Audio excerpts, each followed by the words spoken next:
메시지와 함께 전해줬던 영화였던 것 같아요. 하늘에서 음식이 내린다면 이라는 영화였습니다. 진짜 하늘에서요, 햄버거도 내리고 스파게티도 내리고 피자도 내리고 내가 원하는 음식이 막 하늘에서 떨어지고 그런 영화였던 것 같은데요. 그런데 이것이 사람의 어떤 상상으로 만들어진 것뿐만 아니라 실제로 이런 일이 있었다면 여러분 믿을 수 있겠어요? 실제로 하늘에서 음식이 내렸다는 것이 사실이라면 믿을 수가 있겠어요? 성경 속에 이 이야기가 나옵니다. 뭐냐면요, 이스라엘 백성들이 애굽의 노예로 있다가 하나님께서 그 이스라엘을 놀라운 기적 가운데에서 구원해 내신 뿐만 아니라 이스라엘이 40년이나 되는 긴 시간 동안 여러분 사막에서 광야에서 사는 동안 먹을 것을 얻을 수 있을까요? 사막에 뭐 먹을 게 있겠어요? 뭐래 먹을 거예요? 놀랍게도 그 모든 기간 가운데 하나님께서 날마다 아침이 되면 하늘에서 밤새 만나라는 양식을 내리게 해주셨고, 앞에 보이는 사진과 같이 이스라엘 백성들은 본인이 먹을 만큼의 충분한 양을 거두어서 맨날 배고픔과 주림을 해결할 수 있는 일이 영화와 같이 있었다라는 것입니다. 여러분, 그냥 성경 속에만 나오는 말씀이 아니라 오늘날을 살아가는 우리에게도 필요한 내용이 있어요. 뭐냐면요, 하나님이 주시는 것은 그저 앞에 보이는 것과 같이 우리의 배고픔과 주림을 해결해주는 보이는 육적인 양식일 수도 있지만요, 오늘 우리가 함께 다룰 것은 바로 우리가 몸이 배고프고 그리고 그것을 채워야만 살아날 수 있는 것과 같이 역시 보이지 않는 우리의 마음, 우리의 영 역시도 무엇인가 반드시 필요하고 채워야 된다는 말씀입니다. 우리 말씀의 제목을 같이 한번 읽어보겠습니다. 시작! 하나님이 주시는 생명의 양식. 그래서 오늘 말씀은 신명기 8장 3절의 말씀인데요, 이때가 언제냐면 이제 이스라엘 백성들이 40여 년의 긴 광야 생활을 마치고 드디어 하나님이 약속하신 땅 가나안에 들어가기 직전에 모세가 그 이스라엘 백성들에게 한 이야기들인데요, 그 중에서 하나님이 왜 굳이 그 사막 가운데 그 백성들에게 만나를 내려서 먹게 하셨는지, 하나님이 주시는 양식을 먹게 하셨는지에 대한 이유가 분명하게 드러나 있습니다. 목사님이 앞에 있는 걸 읽을 테니까 여러분들은 빨간색 글씨부터 같이 한번 읽어봤으면 좋겠어요. 신명기 8장 3절의 말씀입니다. 너를 낮추시며 너를 줄이게 하시며 또 너도 알지 못하며 내 조상들도 알지 못하던 만나를 내게 먹이신 것을 함께 시작합니다. 시작! 사람이 떡으로만 사는 것이 아니요 여호와의 입에서 나오는 모든 말씀으로 사는 줄을 내가 알게 하려 하심이니라. 아멘. 이 만나라는 것은 육적인 우리가 배고플 때마다 먹은 양식이었다면 하나님께서 분명히 또 하나의 더 중요한 양식을 이스라엘에게 공급하셨음을 알 수 있어요. 그게 뭐예요? 내 마음대로 광야 속에서 광야를 입고 살아가다가 죽는 것이 아니라 하나님이 전해주시는, 그리고 명령하시는, 그리고 전해주신 그 법과 규칙과 명령에 따라서 순종하며 살아가며 먹어야 할 영의 양식인 하나님의 말씀이 분명히 존재한다는 것을 지금 모세가 알려주고 있는 것입니다. 그런데 이제 이스라엘 백성들이 가나안 땅으로 들어갔어요. 그리고 하나님이 주시던 만나가 더 이상 내리지 않습니다. 그러면 이 가나안 땅에서는 이 사람들이 어떻게 살아갈까요? 그동안은 사막을 아무것도 얻을 수 없는 하나님이 주시는 것만 먹을 수 있는 땅을 돌아다니다가 이제는 정말 풍족하고 또 많은 것을 스스로 얻을 수 있는 땅에 정착해서 살게 된 거예요. 그러니까 만나가 아니라 무엇을 먹어요? 스스로 거두어서 만든 양식을 먹게 되는 것이죠. 그런데 우리는 우리의 육적인 배만 채우는 그런 보이는 양식만 있는 것이 아니라고 얘기했습니다.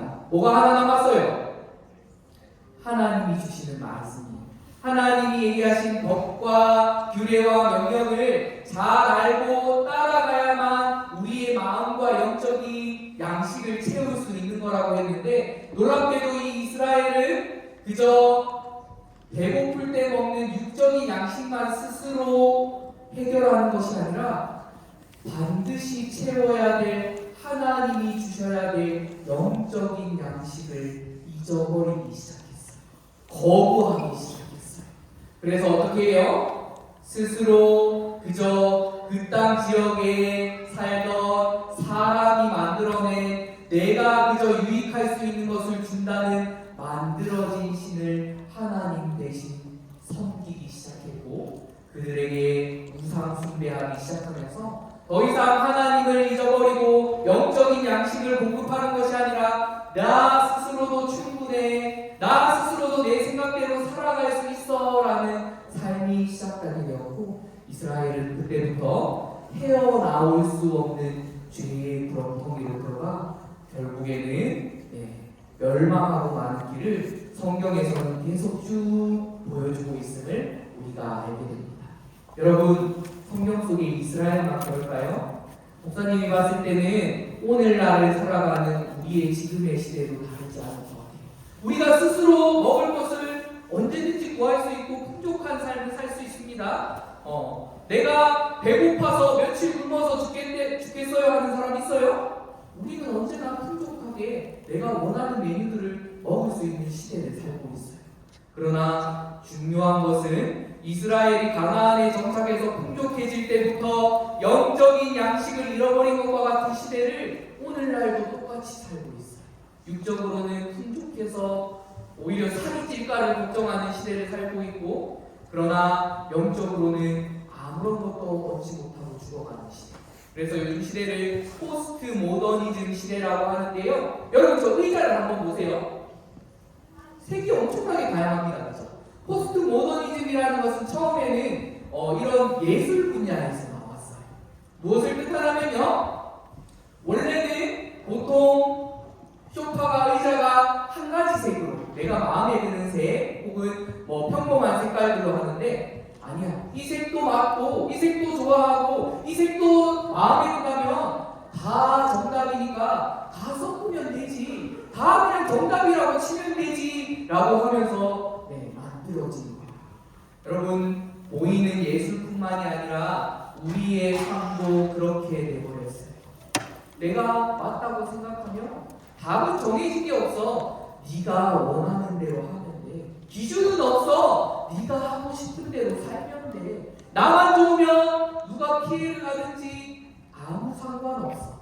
그리고 내가 맞다면 그것이 정답이야 라는 시대를 살면서 더 이상 하나님이 주시는 양식이 아니라 마치 우상 숭배하고 그 땅에서 스스로 만족하기를 원했던 이스라엘과 같은 시대를 우리가 살아가고 있다는 겁니다.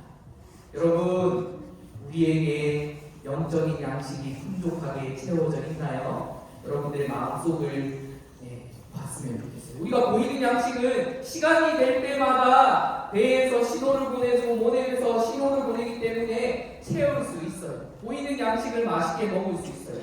그러나 영적인 양식은 우리가 잘 발견할 수 없고 볼 수 없기 때문에 언제나 우리 마음이 병들어 있는지를 우리는 잘 알 수 없다는 단점이 있습니다. 그래서 세상 사람들은요, 어떻게 해서든지 스스로 만들어낸 지혜를 가지고, 책을 가지고 내가 행복하게 살 수 있어, 잠시의 좋은 점을 누릴 수 있어 라고 얘기하지만, 그것은 하나님이 주신 영적인 양식이 아니기에 내가 아무리 공부를 열심히 하고 아무리 수많은 책을 읽어도 우리의 마음이 차지 않아요. 우리의 영적인 부분이 채워지지 않는다고 할 수가 있습니다. 요즘에 목사님이 좀 자주 보는 프로그램이 있는데요, 어떤 사람의 냉장고 속에 다양한 재료들이 있겠죠. 그런데 그 냉장고를 어떤 굉장히 유명한 요리사들에게 맡겼어요. 그래서 우리 엄마에게서는, 우리 냉장고에서는 나올 수 없는 그러한 정말 엄청난 음식들을 만들어내고, 그것에 수많은 사람들이 이야, 어떻게 저런 재료만으로 저런 음식이 나올 수가 있지, 이야, 굉장하다, 놀랍다라고 하는 프로그램입니다. 목사님도 굉장히 재밌게 봤는데요. 그러나 여러분, 여기에는 한 가지 전제 조건이 있어요. 신선한 재료, 유통기한이 넘지 않고 오랫동안 냉장고에 있지 않고 그나마 먹을 수 있는 재료가 있어야만 저희 요리사들이 요리를 할 수 있습니다. 여러분, 우리의 마음으로 한번 생각해 볼까요? 여러분이 집에 가서 냉장고를 열어보세요. 정리가 잘 돼 있나요? 예쁘게 되어 있나요? 모든 음식들이 유통기한 안에서 잘 정리되어 있나요? 그렇지 못하고 아마 여기 보이는 냉장고가 여러분들의 집의 냉장고가 아닐까 싶어요. 중요한 것은 여러분, 보이는 냉장고가 아니라 나의 마음도 저렇게 정리되지 않고 유통기한이 지나 감추고 숨기고 언제 꺼낼지 모르는 그러한 재들로 가득 차 있을 수 있다. 왜요? 세상에서 공급하는 것들로만 우리가 우리 마음의 냉장고를 채우면 저렇게 될 수밖에 없어요.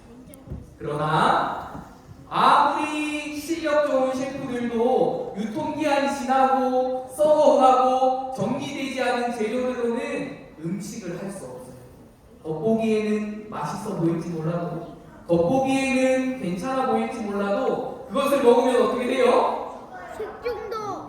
식중독에 걸리거나 병들어 버릴 수밖에 없는 거예요. 여러분, 세상의 지식과 지혜로 해결할 수 없는 마음의 문제, 영적인 문제들이 우리에게 있습니다. 그렇기 위해서 여러분, 우리가 이 자리에 있어요. 이제 우리가 어하나를 개강하고 출발하면서 여러분들이 많은 하나님의 말씀들을 접하며 외우며 마치 냉장고가 정리되는 것과 같이 우리 유통기한이 지난 것들을 꺼내어 버리는 것과 같이 그 작업을 우리는 지금부터 시작하게 될 겁니다. 그렇다면요, 우리의 보이지 않지만 반드시 채워야 되는 하나님의 말씀들이 여러분들에게 채워지면서 우리의 반드시 해결해야 할 영적인 문제들이 새롭게 변하여지고, 우리가 점점 세상을 따르는 것이 아니라, 세상의 기준을 따라가는 것이 아니라 바로 하나님이 주신 법과 규례와 명령과 우리를 향한 말씀들이 우리의 삶에서 역사하게 될 줄 믿습니다. 그래서 여러분, 모세는 신명기 8장 6절과 11절에서 이렇게 이제 가나안 땅에 들어갈, 그리고 세상 속에서 학교의 현장에 들어갈 우리에게 이렇게 권면하고 있습니다. 마지막입니다. 같이 한번 읽어보도록 하겠습니다. 6절부터 시작. 그러므로 여러분은 여호와의 명령을 지키고 그분의 뜻을 따라 살며 그분을 두려운 마음으로 섬기십시오. 12절 시작. 여러분은 오늘 내가 가르치는 여호와의 모든 법과 규정을 어기고 여러분의 하나님 여호와를 잊어버리지 않도록 조심하십시오. 신명기 8장 6절 11절 말씀. 우리가 하나님의 말씀을 잊어버리지 않기 위해서, 하나님의 말씀을 마음에 새기기 위해서 1년 동안 부지런히 달려가게 될 거예요. 배지 얻는 게 중요한 게 아니고요, 완성해서 장학금 받는 게 중요한 게 아니에요. 여러분, 우리가 어하나를 하는 이유는 우리의 어디서도 채울 수 없는 반드시 필요한 우리의 영적인 양식, 하나님이 주시는 영적인 양식을 채워 우리가 살아나기 위함입니다. 이것을 꼭 기억하면서 우리 어하나가 2025년에도 잘 출발했으면 좋겠습니다. 여러분들이 외우는 말씀, 지금은 이해하기 어렵고 그리고 너무나 힘들고 단어도 어렵지만 그럼에도 불구하고 우리가 하나님의 말씀을 통해 얻을 수 있는 것이 앞에 적혀 있어요. 마지막으로 한번 읽어볼까요? 시작. 우리는 성경을 통해 하나님의 은혜와 사랑, 뜻을 알게 되고 약속대로 오셔서 우리를 구원하신 예수 그리스도를 믿게 되며 이제는 구원받은 하나님의 자녀로 이 땅에서 변화된 삶을 사는 참된 지혜와 진리를 얻게 됩니다. 올 한해도 하나님의 말씀을 사랑하며 포기하지 않고 따라가는 자에게 하나님이 풍성한 영의 양식과 은혜들로 채워주셔서 우리가 진정한 그리스도인으로서 세상 가운데 북뚝 서게 될 줄 믿습니다. 그러한 부러움 없는 일꾼으로 세워지는 우리 2025년 더 하나 되기를 간절히 축복합니다. 기도하겠습니다.